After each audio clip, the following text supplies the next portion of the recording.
ഇന്നത്തെ മക്കയിലെ ദിവസം എന്നുള്ളത് ദുൽഹിജ്ജ 10 യൗമുൻ നഹർ. ഇന്ന് അവരുടെ ഹാജിമാരുടെ ജീവിതത്തിലെ ഏറ്റവും തിരക്കേറിയൊരു ദിവസമാണ്. മാത്രമല്ല വളരെ മഹത്വമുള്ള ഒരു ദിവസം കൂടിയാണ് യൗമുൻ നഹർ. ഇന്നത്തെ ദിവസം കടന്നു പോകുന്നത് ഇന്നലെ ഏൽപ്പിച്ചിട്ടുണ്ടായിരുന്നു. അവര് ഉറങ്ങിയത് മുസ്ദലിഫയിലാണ്. ഇന്നത്തെ പ്രഭാതത്തിൽ അവർ മുസ്ദലിഫയിലായിരുന്നു. ഇന്നലെ അറഫയിൽ നിന്ന് പുറപ്പെട്ട് ഹാജിമാര് രാത്രി മുസ്ദലിഫയിലാണ് ഇറങ്ങിയത്. തുറസായ ആകാശത്തിന് കീഴിൽ ലക്ഷക്കണക്കിന് ആളുകൾ ഒരേ നിലത്തിൽ കിടന്ന് ഉറങ്ങാണ്. പിന്നെ പുലർച്ചെ മുസ്ദലിഫയിൽ നിർവഹിച്ചിട്ടുണ്ടാവും. ധാരാളം ദുആകളുമായി അവർ മുസ്ദലിഫയിൽ കഴിച്ചുകൂട്ടി. അല്ലാഹുവിനോടുള്ള വിനയമാണ് കാണിക്കുന്നത്. അവിടെ മനുഷ്യൻ തന്റെ യഥാർത്ഥ ദൗർബല്യം തിരിച്ചറിയുകയാണ്. അങ്ങനെ സൂര്യോദയത്തിന് മുമ്പായി ഹാജിമാര് മിനായിലേക്ക് പുറപ്പെടുകയാണ്.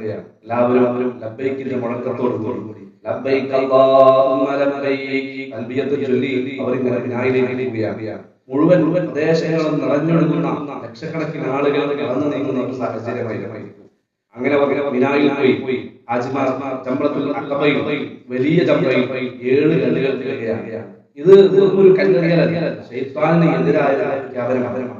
പാപങ്ങളെ തള്ളിപ്പറയുകയാണ്. അല്ലാഹുവിനോടുള്ള അനുസരണമാണ്. ശേഷം ബലികർമ്മങ്ങൾ നിർവഹിക്കും. ഇബ്രാഹിം നബി അലൈഹി സ്വലാത്തു വസ്സലാമിന്റെ സമർപ്പണത്തിന്റെ ഓർമ്മ. അല്ലാഹുവിനു വേണ്ടി എല്ലാം ത്യജിക്കാൻ തയ്യാറാവുകയാണ്.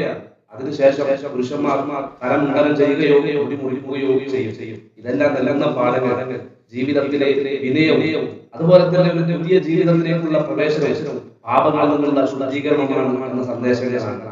ശേഷം മസ്ജിദുൽ ഹറാമിലേക്ക് പോവുകയും കഅബയിലേക്ക് പോവുകയും അവിടെ തവാഫ് ഇഫാദ നിർവഹിക്കുകയും അതിനുശേഷം വേണമെങ്കിൽ ആവശ്യമുള്ളവർക്ക് സഅയ് നടത്തുകയും ചെയ്യാം. ലക്ഷക്കണക്കിന് ഹാജിമാർ ഒരേ ദിശയിൽ ഒരേ റബ്ബിനെ ആരാധിക്കുകയാണ്. ഇന്നത്തെ ഈ ദിവസത്തിന്റെ സന്ദേശം എന്നുള്ളത് ജീവിതം അല്ലാഹുവിന് വേണ്ടി സമർപ്പിക്കുക, ശൈത്താനിന് എതിരാവുക, ജീവിതത്തിൽ ത്യാഗങ്ങൾക്ക് തയ്യാറാവുക, തൗഹീദിൽ എപ്പോഴും ഉറച്ചു നിൽക്കുക.